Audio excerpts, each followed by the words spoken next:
Salut les grenouilles, bienvenue dans cette nouvelle vidéo. Alors si ça vous fait perdre le nord en plongée, vous êtes au bon endroit. On va voir ensemble, juste après le générique, comment s'orienter sous l'eau.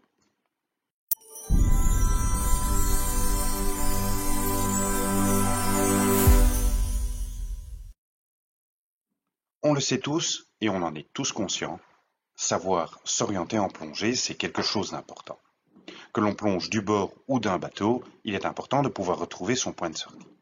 Certains d'entre nous y arrivent très facilement, sans aucune difficulté, alors que pour d'autres, c'est une vraie galère et ils se perdent systématiquement. On m'a déjà posé la question en plongée, est-ce que le sens de l'orientation est inné ou peut-on apprendre à s'orienter? Alors, à cette question-là, je peux y répondre directement. Le sens de l'orientation, ce n'est pas un super pouvoir, c'est pas un don inné, c'est tout simplement une façon d'observer son environnement et de prendre les bons points de repère.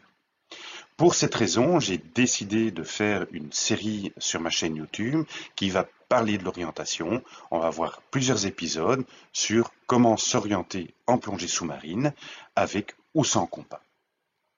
Pour ceux qui ne me connaissent pas encore, je m'appelle Olivier, je suis passionné de plongée sous-marine et instructeur en Belgique CMAS Lifras et j'ai créé cette chaîne YouTube. Si vous ne l'avez pas encore fait, pensez à vous abonner. Vous avez un petit filigrane là, juste dans le fond, dans le bas de l'écran. Cliquez dessus et vous pourrez directement vous abonner sur ma chaîne YouTube. On va passer sur l'écran. Allez, c'est parti, on y va. Le tout premier point important, c'est la maîtrise et la technique. En effet, si on est focalisé sur son inflateur, ses instruments, sa flottabilité ou maîtriser sa respiration, il y a fort peu de chances que l'on puisse porter attention à ce qui se passe autour de nous. Il faut avoir une technique qui permet d'ignorer la technique. En fait, ça veut dire être à l'aise dans l'eau. C'est une des bases de l'orientation, car pour bien s'orienter, il faut être attentif, observer et prendre des repères. Sans être à l'aise, je ne peux pas prendre ces repères, je ne peux pas être attentif et je ne peux pas observer facilement parce que je vais être distrait par d'autres choses. Bien sûr, vous allez me dire, c'est facile à dire, mais c'est quelque chose qui s'apprend. Donc la technique, elle s'apprend. Donc n'ayez pas peur, avant de faire vos exercices d'orientation, de prendre d'abord de l'expérience de plongée. Ça va vraiment vous aider lors de vos orientations. Parce qu'il faut apprendre à regarder, il faut apprendre à regarder d'une manière un peu particulière, aussi bien avant la plongée qu'après la plongée, que pendant la plongée. Il faut noter des points de repère clés devant soi, mais aussi derrière soi, surtout sous l'eau, car il ne faut pas hésiter à se retourner régulièrement, car la route semblera parfois bien différente au retour. Au retour, on va voir un gros rocher qui n'a pas du tout la même physionomie dans le sens de l'allée, que dans le sens de l'allée. Un canyon n'aura peut-être pas du tout le même aspect au retour qu'à l'allée. Donc, la première chose à retenir dans cette série sur l'orientation, c'est vraiment maîtriser sa technique. Sur Terre, généralement, on se déplace en deux dimensions, avant-arrière et gauche-droite.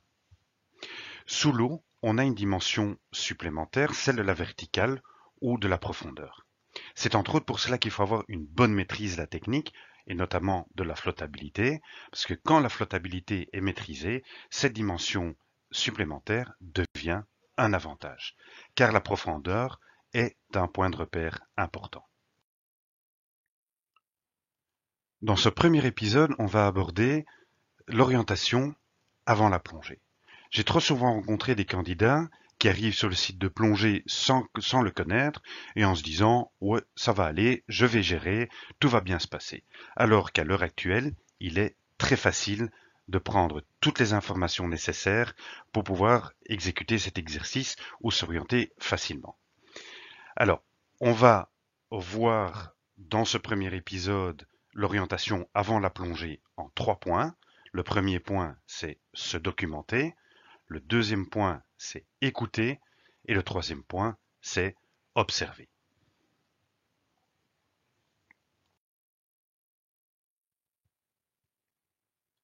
À l'heure actuelle, il est devenu très facile de se documenter. Les différentes publications sur Internet, les différentes cartes, plans, maquettes qui sont à notre disposition sont des sources d'informations fiables. Voyons ensemble quel genre d'informations on va trouver et quelles sont les informations importantes que ces différents médias vont nous apporter.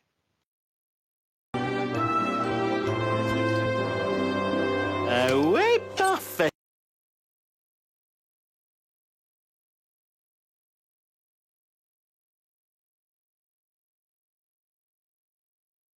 Les cartes et les plans sont des sources d'informations fiables.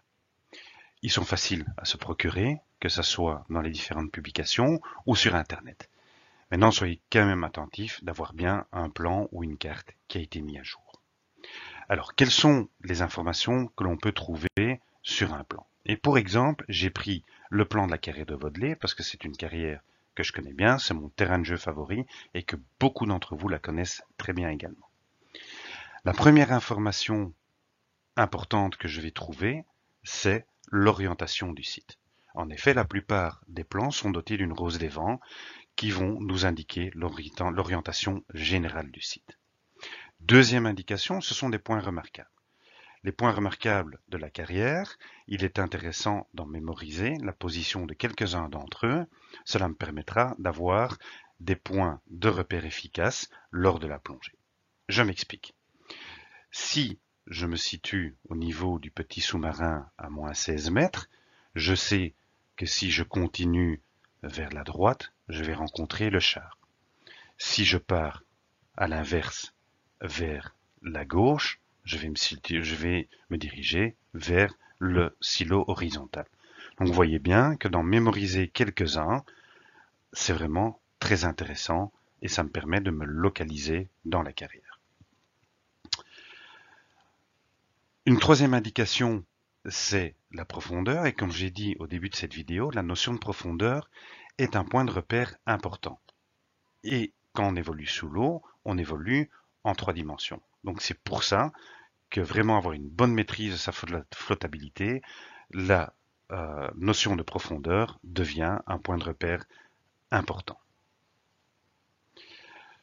La quatrième information que m'apporte le plan, c'est le type de fond que je vais rencontrer. Ici, on va parler de grands éboulis et petits éboulis. Si je me situe au-dessus des gros éboulis, je sais, si je le mémorise, si j'apprends, je lis un petit peu le plan, que je vais me situer juste au-dessus de la mise à l'eau et pas très loin du ponton de sortie. La cinquième et dernière indication, ce sont les informations importantes, comme l'endroit de mise à l'eau, le poste de sécurité ou les zones interdites. Ce sont tous des points qu'il est bon de renseigner lors du briefing et principalement si vous plongez avec des gens qui ne connaissent pas la carrière. Alors, entendons-nous bien, il n'est pas nécessaire de mémoriser le plan dans ses moindres détails, mais lire le plan avant de se rendre sur un site de plongée et se familiariser avec les caractéristiques du plan d'eau permet d'envisager une belle plongée.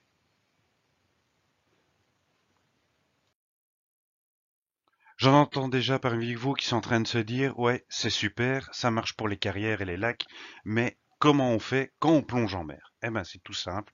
Sur une carte marine, qui sont consultables gratuitement sur le net, comme les cartes CHOM pour la France par exemple, on peut les consulter gratuitement sur le site CHOM, on trouve exactement les mêmes infos. Alors, il y a une rose des vents sur la carte, ça me permet d'avoir l'orientation du site.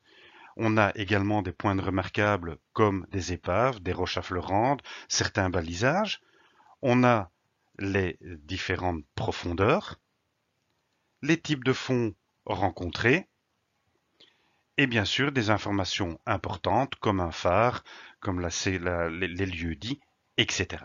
Donc, vous voyez bien que sur une carte marine, on peut trouver exactement le même genre d'informations et il est toujours bien de se renseigner un minimum sur les sites de plongée, surtout quand on plonge hors structure.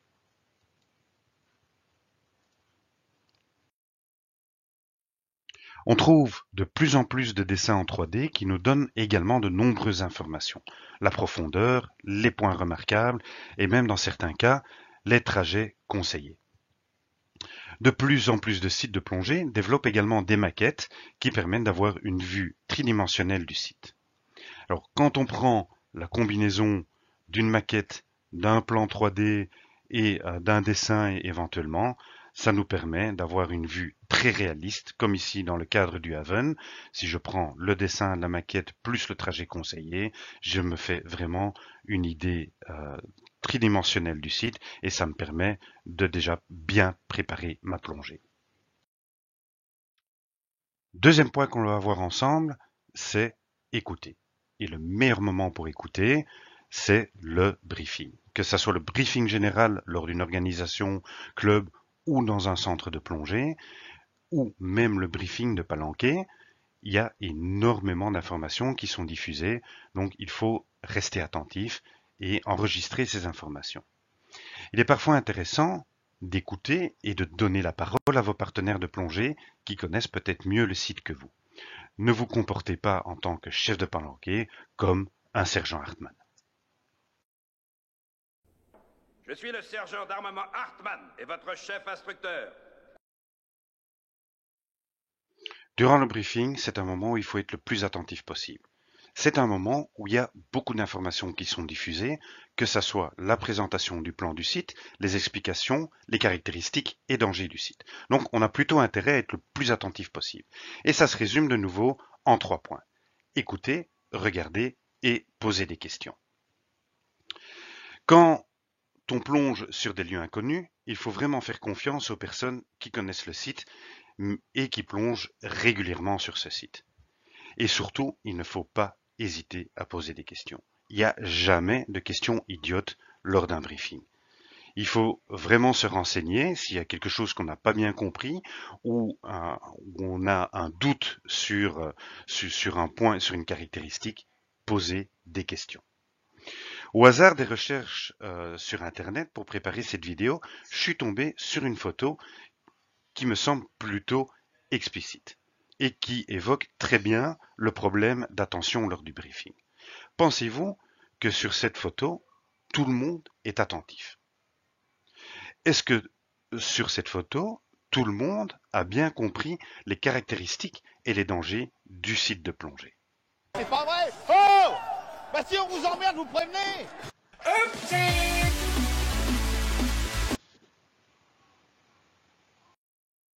On arrive au dernier point qu'on va aborder dans cette vidéo, c'est observer. On va voir que quand on sait où regarder, on peut avoir beaucoup d'informations qui vont nous être utiles durant la plongée.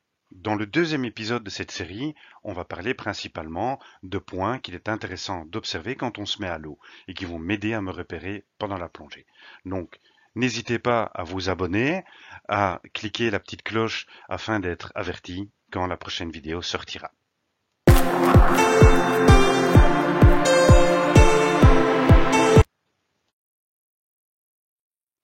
Quand on prête attention au relief extérieur, il peut nous apporter beaucoup d'informations sur ce qui se passe sous l'eau. Et pour illustrer ça, voyons ensemble quelques photos de la carrière de Wadley. Commençons par la paroi est. Cette paroi, on voit qu'elle est verticale, relativement lisse, et qu'elle a été créée de la main de l'homme du temps où elle était en activité. Quand on regarde la photo sous-marine, on remarque que ces parois continuent sous l'eau en gardant les mêmes caractéristiques de verticalité et relativement lisses. Regardons maintenant le côté ouest de la carrière, qui est ce qu'on appelle le petit ébouli. On voit très bien la partie extérieure de la carrière est en pente douce et composée de pierres de petite taille, et cela continue également sous l'eau. Ça veut bien dire que si je me trouve sur les petits éboulis, je ne suis certainement pas à l'est de la carrière et vice-versa. Donc, même si vous n'avez pas de plan sous les yeux ou sous la main, en observant ce qui se passe dans l'environnement autour de vous avant de vous mettre à l'eau, on peut avoir beaucoup d'informations et beaucoup de choses qui peuvent nous aider lors de la plongée et de notre évolution sous l'eau. On arrive à la conclusion de cette vidéo qui, je l'espère, a été très instructive. Donc, retenez les 3 points, se documenter, écouter et observer. Donc, quand vous arrivez sur un site de plongée que vous ne connaissez pas, et certainement si vous avez un exercice d'orientation à faire, documentez-vous un minimum, écoutez un maximum pendant le briefing où il y a beaucoup d'informations qui sont données. Donnez la parole à vos binômes qui, eux, connaissent peut-être le site. Renseignez-vous et observez. Vous voyez qu'il y a moyen d'avoir beaucoup d'informations, même hors de l'eau, qui vont nous aider pendant notre évolution sous l'eau. Le deuxième épisode est en cours de préparation, donc il va paraître bientôt sur la chaîne YouTube. Si ce n'est pas déjà fait, pensez à vous abonner à la chaîne sur YouTube, Facebook ou Instagram. Et vous avez le lien qui se situe là en dessous. Donc si vous cliquez sur le petit filigrane, vous arrivez directement sur la chaîne pour vous abonner. La petite cloche qui vous permet de recevoir des notifications quand elle paraîtra. On se retrouve bientôt pour le deuxième épisode et merci pour votre attention. Au revoir.